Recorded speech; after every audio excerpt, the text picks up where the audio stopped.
Cercile encore. On est le 5 novembre 2021. Alors, je viens sonner la trompette aujourd'hui encore et je viens proclamer le retour de notre Seigneur Jésus-Christ. Amen. On est dans les temps où notre Seigneur se révélera. Amen. À toute l'humanité comme le Créateur du monde. Amen. Celui-là qui vient chercher ses enfants. Amen. Celui-là qui a créé un monde où il n'y a pas de souffrance pour ses enfants. Alors que ses enfants sont encore sur cette terre en train de souffrir, en train de gémir. Amen. Le Seigneur Jésus-Christ a préparé une place pour eux. Une place, là il n'y a plus de souffrance. Amen. En attendant ce moment-là où nous allons nous retrouver dans cette félicité-là, il est très important que nous puissions persévérer dans l'épreuve. Amen. Dans les difficultés, ça fait partie de ce feu-là que Jésus-Christ envoie, amen, en direction de tous ceux-là qui veulent le suivre. C'est pas possible de suivre Jésus-Christ et de refuser la souffrance. Amen. Pas parce que Jésus veut qu'on souffre, pas du tout, mais c'est tout simplement que ce monde matériel dans lequel nous sommes, on le dompte seulement en crucifiant la chair. Et crucifier la chair, ça veut dire souffrir. Amen. Parce que tu es âme, esprit et corps. Amen. Et pour que ton esprit puisse être élevé, pour que ton esprit puisse être connecté à celui de Dieu le Père, Dieu le Fils, c'est très très important que tu puisses te comporter comme notre Seigneur s'est comporté, c'est-à-dire sacrifier la chair. Amen. Jésus-Christ a dit quoi?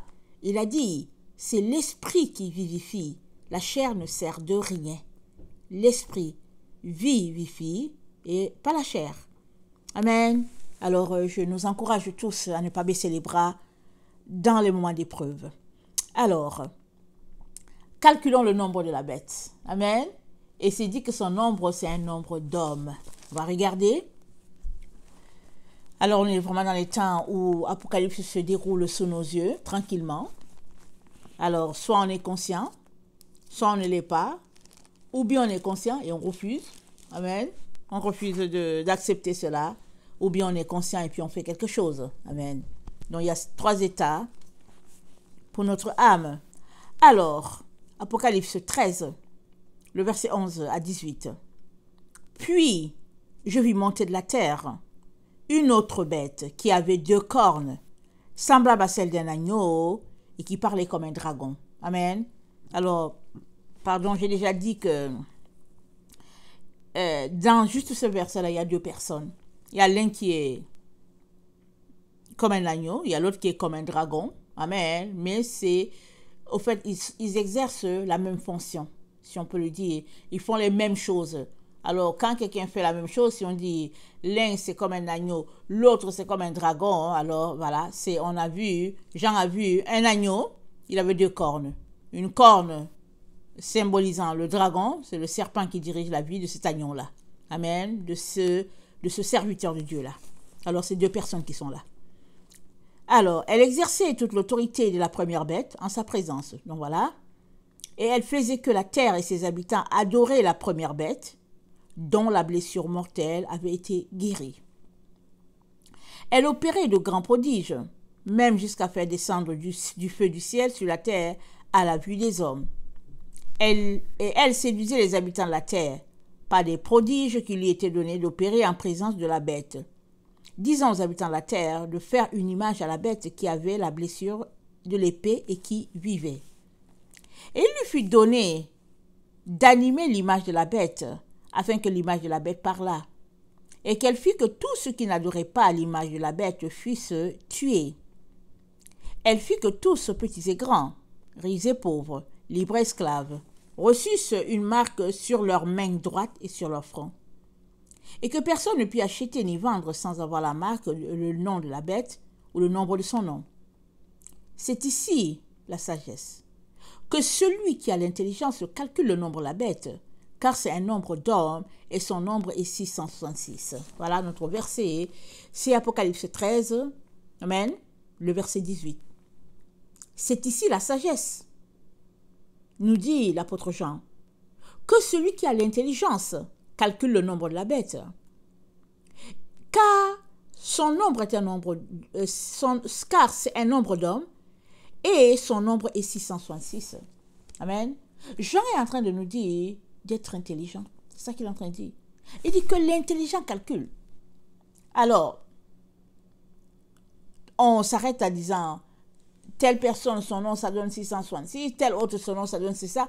Les 666 sur les noms là, on peut en trouver des milliers sur la terre. Amen. On peut en trouver des milliers. Si on sait ce que ça compte, qu'est-ce que ça veut dire. Moi, par exemple, je ne connais pas le grec, je ne connais pas l'hébreu. Alors, je ne peux pas calculer. Amen. Alors, je ne sais pas qu'est-ce que ça veut dire. Est-ce que N, exemple, la lettre N, ça existe chez eux? Si ça existe, ça cote combien? Je ne sais pas. Amen. Toi, tu ne sais pas non plus. Tu sais qu'en français, chaque lettre, peut-être il y a le nombre 1, 10 et tout. Mais en hébreu, je pense, et puis en grec aussi, je pense que des lettres ont des poids. Amen. Les lettres ont des pesanteurs. Il y a, par exemple, Aleph. Attends, qu'est-ce que je connais? Je connais la lettre Dalet. Dalet, ça compte 4. Amen. Dalet compte 4. Yod, ça compte 10. Amen. Et ça, c'est parce que j'ai pris le temps d'aller regarder, parce que le Seigneur m'a dit d'aller regarder, au fait. Sinon, je n'allais pas savoir ce que ça veut dire. Donc, est-ce que le Seigneur est en train de nous dire que si on ne connaît pas ces langues-là, on ne peut pas calculer le nombre de la bête? Je ne pense pas que c'est ça qu'il est en train de nous dire. Il est en train de dire que toute personne ait l'intelligence, amen, afin de savoir qu'est-ce qu'il est en train de nous dire à cet endroit-là, en nous disant que le nom de la bête, son nombre est 666. Qu'est-ce qu'il est en train de nous dire? Il est en train de nous dire, notre Seigneur, notre Dieu, il est en train de nous dire d'être sage et intelligent. C'est ça qu'il est en train de nous dire. Alors, j'ai pris le temps ce matin de regarder un peu. Amen. Alors, dans la concordance grecque, calculons, c'est le nombre 55-85. Amen. Calculer, ça fait 55-85. Ça veut dire rekon. Je ne sais pas si je le prononce bien. Je ne suis pas grec. Alors, en grec, ça veut dire rekon. R-E-C-K-O-N. Amen. Et ça veut dire de s'asseoir et de voir combien cela va te coûter de suivre la bête. Amen. S'asseoir et de voir combien cela va te coûter de suivre la bête. C'est comme un peu ce passage-là que Jésus-Christ a dit. Quel est l'homme qui, avant de bâtir sa tour, ne s'assoit afin de calculer ce que ça va lui coûter? Et s'il voit que s'il n'a pas les moyens, il laisse tomber. Mais s'il s'embarque sans calculer le prix de son projet, alors à la fin, les gens vont se moquer de lui. Les gens vont dire, voilà, quelqu'un qui a commencé n'a même pas pu finir. Amen. On voit ça beaucoup dans des situations. Amen. Dans certains pays, on voit que les gens commencent à construire leur maison et puis, on ne sait pas pourquoi la maison est là. Souvent, c'est parce qu'il n'y a pas les moyens. Souvent, c'est parce que les sorciers ont dit, ici, là, tu ne vas pas avancer avec ta construction. Mais, pour ce qui est de Dieu ici, il est en train de nous dire, calcule, assois-toi et sois sage, acquiert de l'intelligence, acquiert de la sagesse, pour savoir si c'est gagnant pour toi de suivre la bête ou de suivre ton Dieu. Alléluia. Alors, je suis allée chercher les synonymes du mot rekon en grec. Alors, le 48-17, ça dit considérer. Amen. C'est-à-dire raisonne avec toi-même. Alléluia. 48-17, le nombre 48-17, ça dit raisonne avec toi-même. Considère la situation. Amen. Et puis, essaie de voir si tu es capable, amen, d'aller avec la bête. Regarde, qu'est-ce que ça te gagne? Qu'est-ce que tu gagnes dans le temps? Qu'est-ce que tu gagnes? Qu'est-ce que tu perds?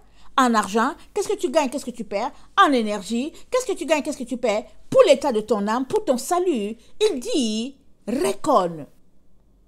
Assois-toi parle avec toi-même, raisonne avec toi-même, parle-toi.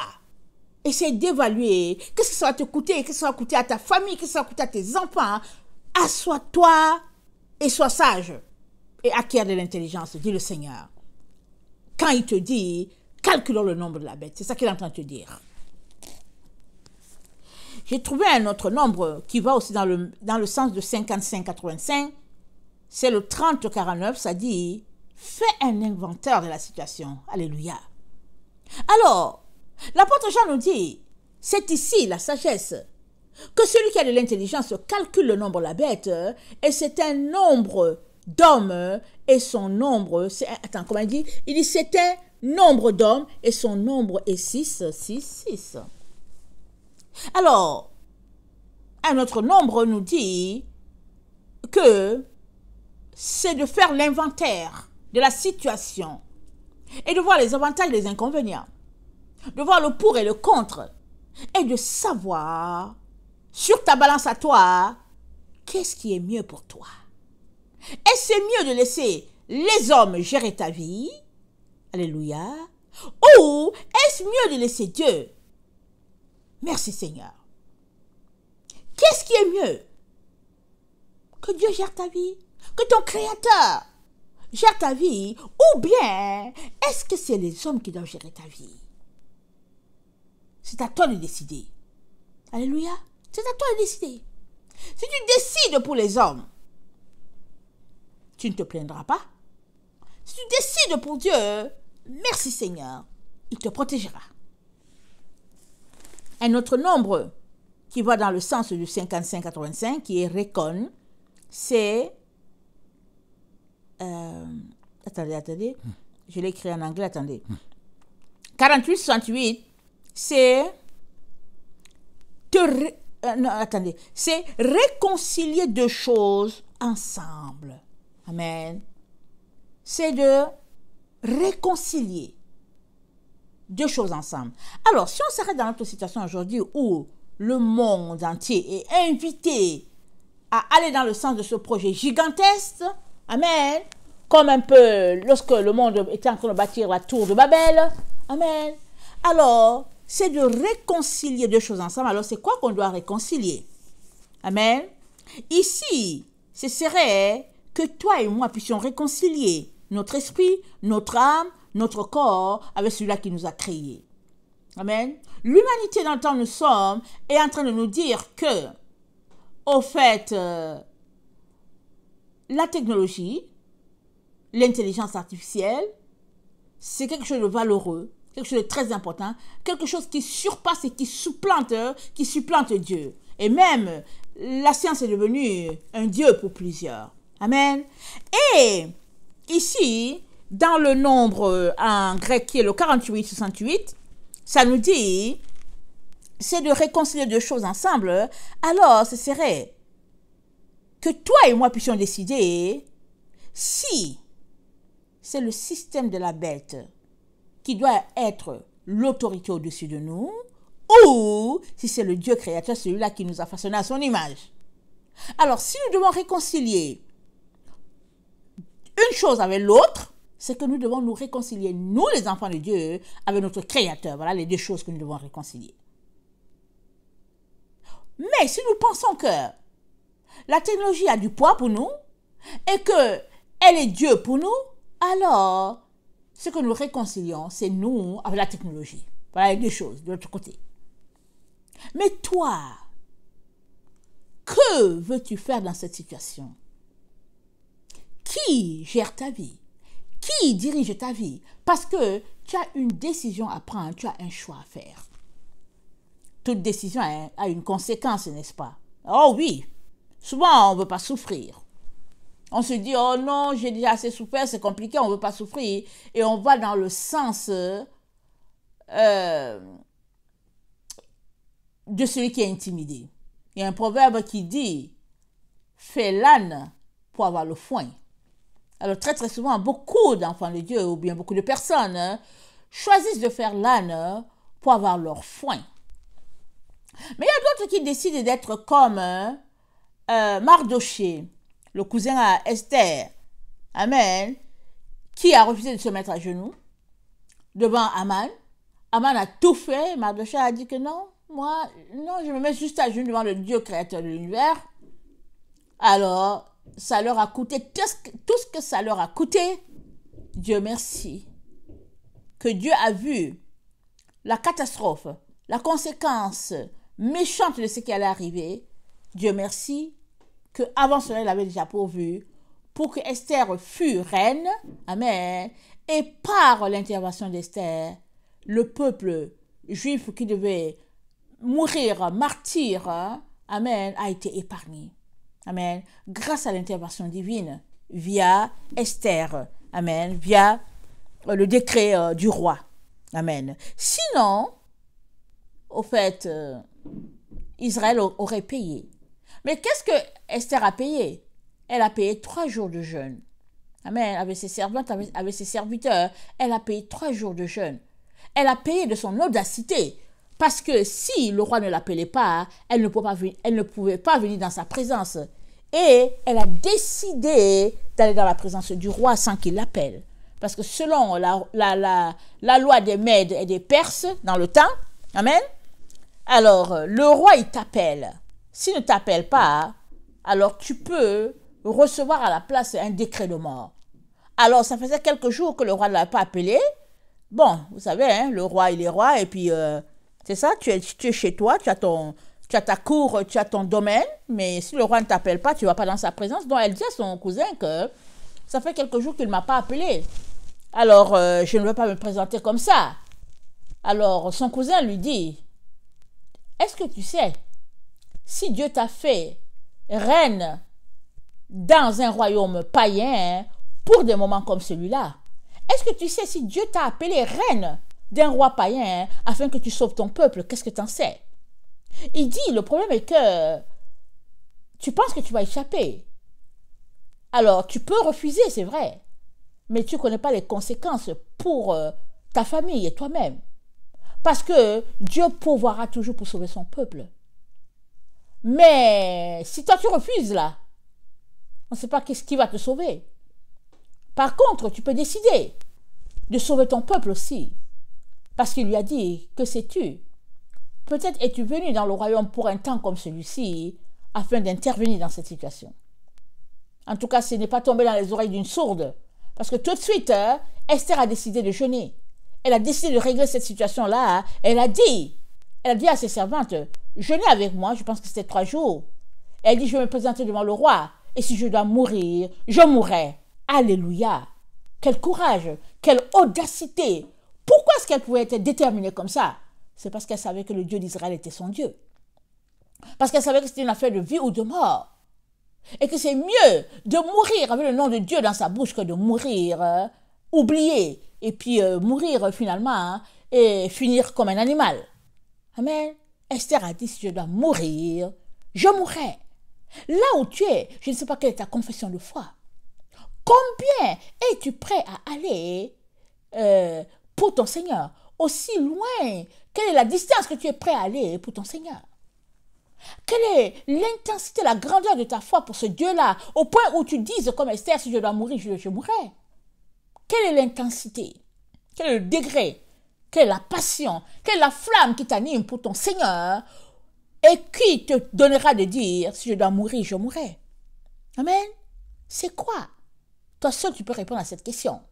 Moi, je ne peux pas, mais toi seul, tu peux répondre à cette question-là. Et pour y répondre, tu as besoin d'avoir tous les éléments. Amen. Tu as besoin, comme on vient de le lire, tu as besoin de recon, c'est-à-dire de calculer. Tu as besoin de t'arrêter de calculer pour voir jusqu'où j'aime mon Seigneur. Et si tu te rendais compte que vraiment c'était assez léger ton amour pour lui, amen, tu peux encore te rattraper. Dans la repentance, dans les pleurs, dans les larmes pour dire Seigneur, aie pitié de moi, pardonne-moi et puis aide-moi. Aide-moi Seigneur à te mettre là-haut en priorité, la priorité des priorités. Amen. Alors, dans l'apôtre Jean, on nous dit, c'est ici la sagesse. Et toi et moi, nous sommes dans ce temps-là où, s'il y a une seule chose qui compte là, c'est la sagesse. C'est l'intelligence divine. C'est les deux choses. Ce n'est pas la sagesse du monde. C'est pas l'intelligence du monde, c'est pas l'argent, c'est pas l'or. Là où nous sommes là, toi et moi là, en tout cas, ce qui compte, c'est la place de Dieu dans notre cœur. Surtout quand tu es encore étranger quelque part. Quand tu viens de très loin et que tu es dans une situation où il n'y a que Dieu qui va te sortir de là. Dieu seul peut te sortir. Alors quand tu es dans une telle situation, comment faire? Amen. Et l'apôtre Jean nous dit, calculons. Il dit calculez. Allez calculer. Calculez, calculez. Alors, regardons un peu, qu'est-ce que ça veut dire sagesse? La sagesse. On va regarder l'exemple du roi, je pense que c'est le roi Salomon. Je vais regarder dans Sagesse. Amen. C'est un livre qu'on n'a pas dans notre Bible à nous, mais on l'a dans plusieurs Bibles. Moi, je la lis dans la Tobe. Alors, je lis Sagesse dans Sagesse 10. Amen. L'auteur, Sagesse 10, 13 à 18, ça nous dit, excusez-moi,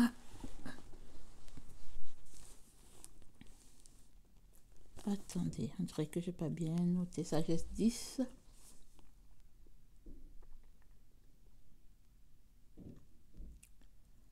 « 15, voilà.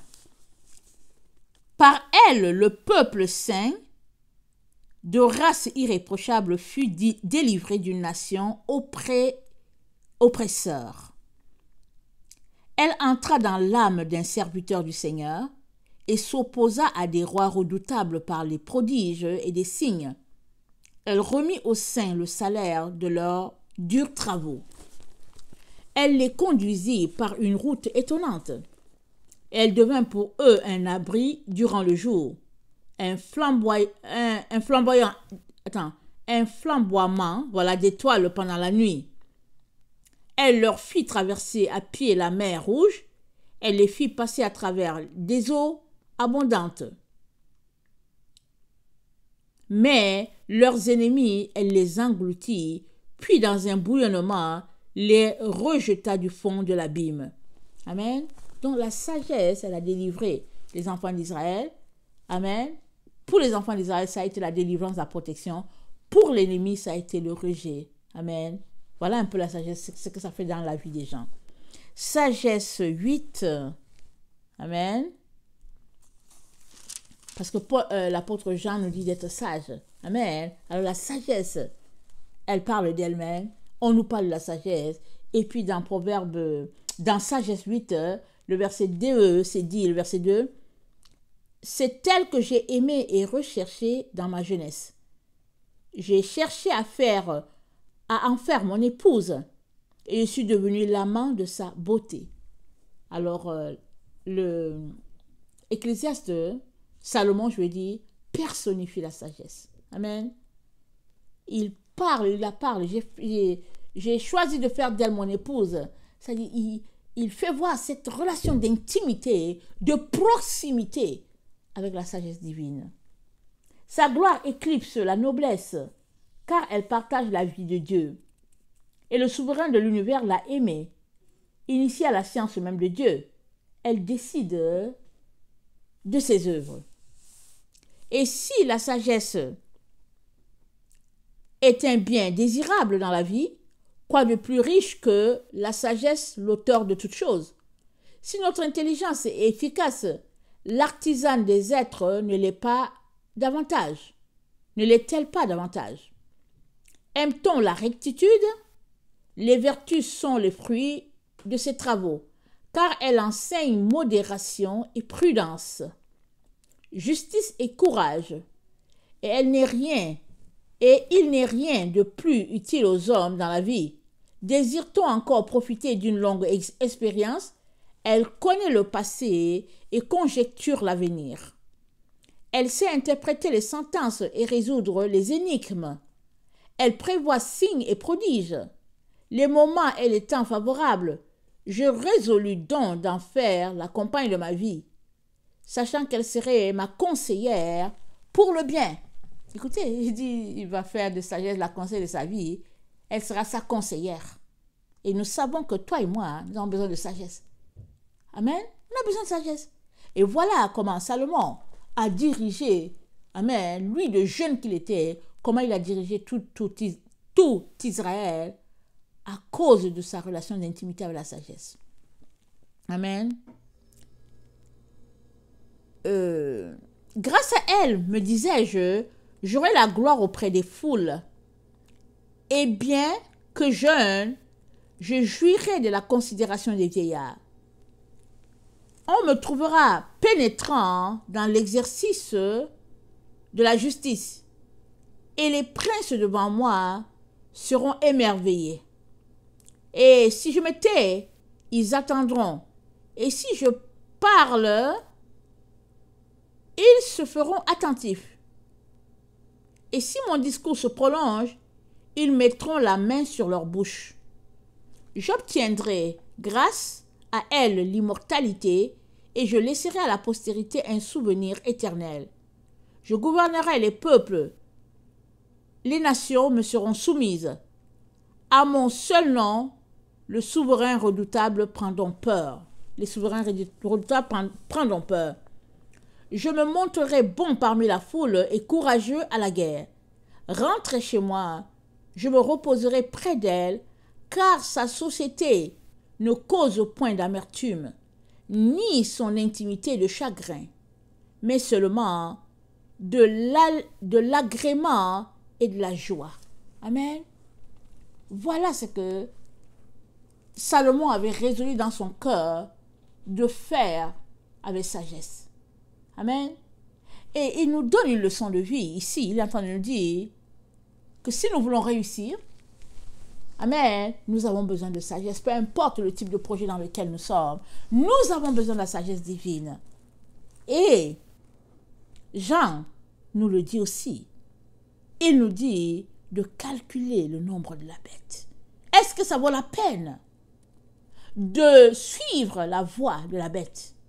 Ou est-ce que tout simplement c'est une perte de temps? Il nous dit de calculer. Et dans Job 28, amen, dans Job 28, l'auteur nous dit, l'auteur cherche la sagesse. Il se demande, mais où trouver la sagesse? Alors, je suis sûre que toi aussi, tu dois être en train de te demander ça, n'est-ce pas? Mais la sagesse, là, amen, elle vient de Dieu. Ça veut dire que l'endroit où on peut la trouver, c'est là où Dieu est. Amen. C'est pas ailleurs. C'est pas d'aller dans les jeux, de jouer les jeux en ligne. C'est pas d'aller dans les théâtres. C'est pas dans les voyages qu'on trouve la sagesse. La sagesse, on la trouve auprès de Dieu. Donc, ça veut dire qu'on a quelque chose à faire, amen, pour pouvoir aller la chercher. Amen. Et puis, elle-même se révélera à nous. Alors, dans Job 28, hein, le verset... excusez.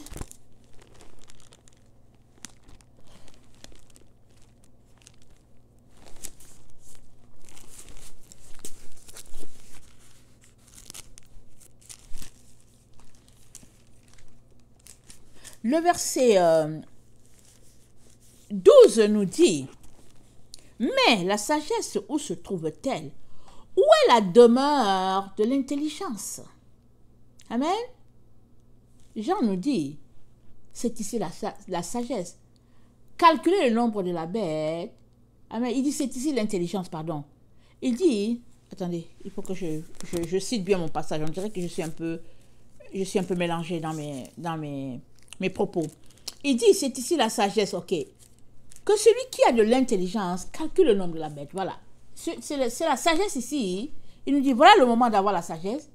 Il dit de calculer le nombre de la bête. Le nombre de la bête, et il parle d'intelligence. Mais on se rend compte que ce n'est pas un calcul de A plus B, et puis ce n'est pas un calcul de 1 plus 2 ou bien de 3 plus 4. Non, ce n'est pas ce calcul-là. On se rend compte que Dieu est en train de nous dire autre chose ici.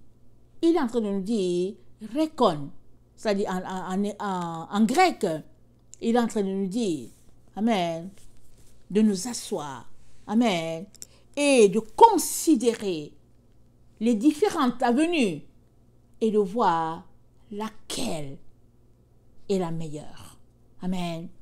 Alors, donc, Job nous dit, mais où se trouve la sagesse? Le verset 13. L'homme n'en connaît point le prix. Elle ne se trouve pas dans la terre des vivants.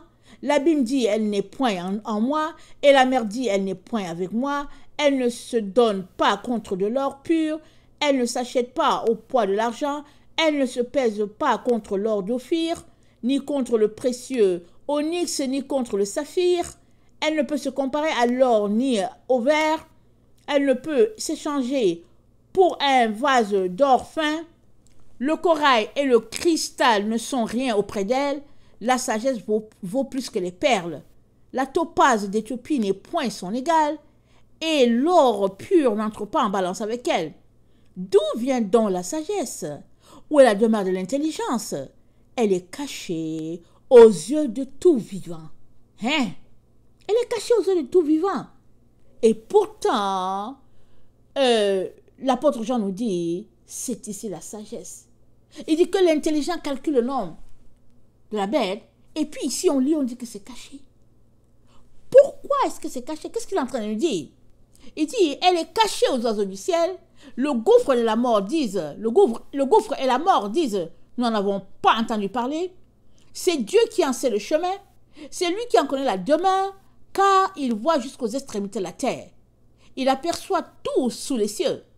Quand il régla le poids du vent et qu'il fixa la mesure des eaux, quand il donna des lois à la pluie et qu'il traça la route de l'éclair et du tonnerre, alors il vit la sagesse et la manifesta. Amen. Il a vu la sagesse, il la manifesta. Il en posa les fondements et l'a mis à l'épreuve. Ah, Dieu a mis la sagesse à l'épreuve. Waouh. Puis il dit à l'homme, voici la crainte du Seigneur. C'est la sagesse. S'éloigner du mal, c'est l'intelligence. Waouh. Gros résumé. Ça dit selon Jean, si tu es intelligent, hein, amen, Job te répond, il dit, c'est que tu t'éloignes du mal. C'est pas l'intelligent où les gens disent que, ouais, il est intelligent, hein, tu sais quoi, il a toujours 100 sur 100 en mathématiques, il est intelligent, hein, et puis, non, c'est pas de ça que Jean parle.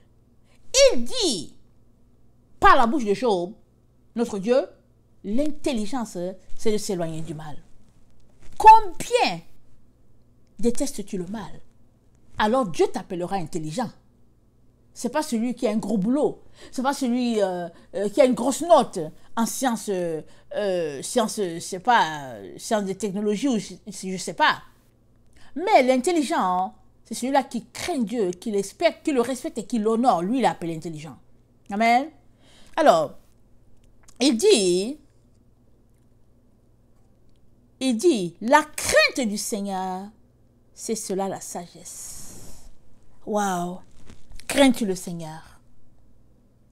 Crains-tu Dieu? Crains-tu Jésus? Le Saint-Esprit te dira que tu es sage si tu les crains. Si tu ne les crains pas, tu as beau aller sur la lune, tu as beau écouter ces gens-là qui disent qu'ils sont prospères et tout ça, tu as beau les écouter, ça vaut zéro. Si tu n'as pas la sagesse divine, si tu n'as pas l'intelligence divine. Et dans le temps dans lequel nous sommes, où le pouvoir de la bête ne fait que s'intensifier, où, au fait, l'homme a très peu de place, alors n'en parlons pas pour Dieu. L'apôtre Jean nous dit de calculer, amen, de nous asseoir et de ricon, c'est-à-dire de voir si ça vaut la peine d'aller dans le sens des gens du monde, amen, d'aller dans le sens de ce qui nous est offert, ou bien c'est mieux de mourir au front. C'est ça qu'il est en train de nous dire. Vraiment, sujet de réflexion profonde, n'est-ce pas? À cette heure-ci où nous nous trouvons, tu dois déjà avoir fait déjà ton recon, comme on dit. Tu dois déjà avoir pris le temps de savoir dans quelle direction tu aimerais aller. Mais si tu ne l'as pas encore fait, amen, je viens t'encourager, te conseiller à faire l'inventaire de ta vie, comme c'est dit, selon le chiffre 30-49 qu'on a vu ce matin. Fais l'inventaire. Amen. Assois-toi. Mesure le temps. Mesure ton organisation. Mesure ta discipline. Mesure l'état de ton cœur. Amen. Et ne cherche pas une balance, parce qu'il n'est pas question de balancer ici. Amen. Mais il est question de se tourner clairement dans le côté là où se trouve Dieu.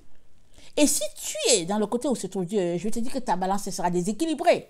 Parce qu'avec Dieu, tu es avec lui pleinement. Le poids sera lourd du côté où tu es avec Dieu. Alors de l'autre côté, ça va s'élever. Parce que tu n'as rien donné là-bas pour équilibrer.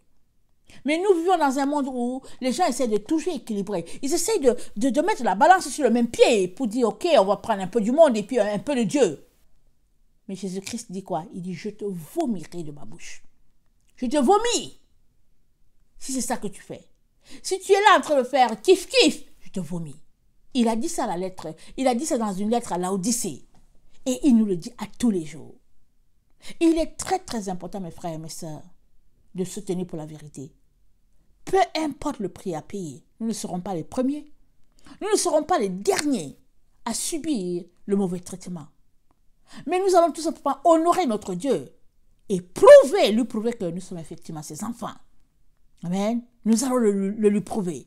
Et les autres aussi, quand ils vont regarder, vont dire en tout cas, ça c'est les vrais enfants de Dieu. Alors la Bible nous dit, dans Romains 8, la terre attend la révélation des fils de Dieu. La terre, toute la création, la végétation, les oiseaux, tout, ils attendent la révélation des fils de Dieu. Ils nous attendent, toi et moi. Mais qu'est-ce qu'on doit révéler? On doit révéler la gloire de Dieu en nous. On doit révéler la lumière de Dieu en nous. On doit révéler la vérité. Amen. Et cette vérité-là, ce n'est pas le fait d'être poltron. On ne le trouve pas là quand on est poltron. Cette vérité, c'est de tenir dans la droiture, dans l'exactitude, peu importe le prix à payer. Amen. Que le Seigneur bénisse sa parole. Amen. Et qu'il nous donne à tous les jours de calculer.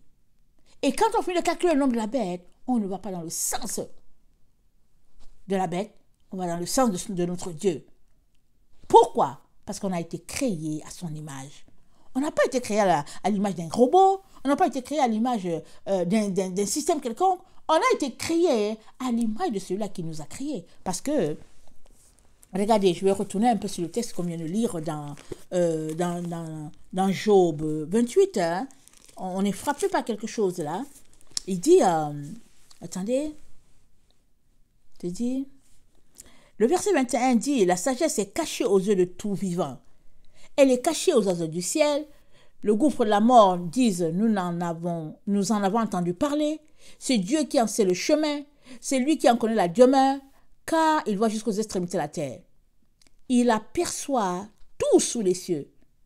Quand il régla le poids du vent et qu'il fixa la mesure des eaux, quand il donna les lois à la pluie et qu'il traça la route de l'éclair et du tonnerre, alors il vit la sagesse et la manifesta.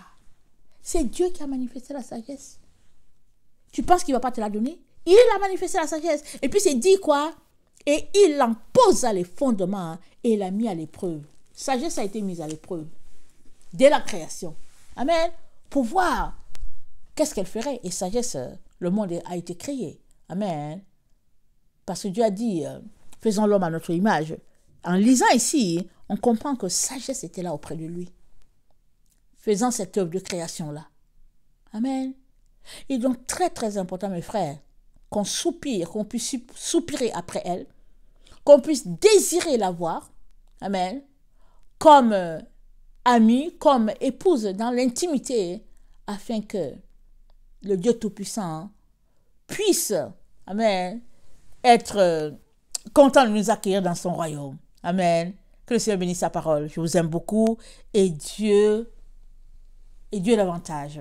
Maranatha, Jésus revient. Amen et amen. Soyez bénis. Alléluia.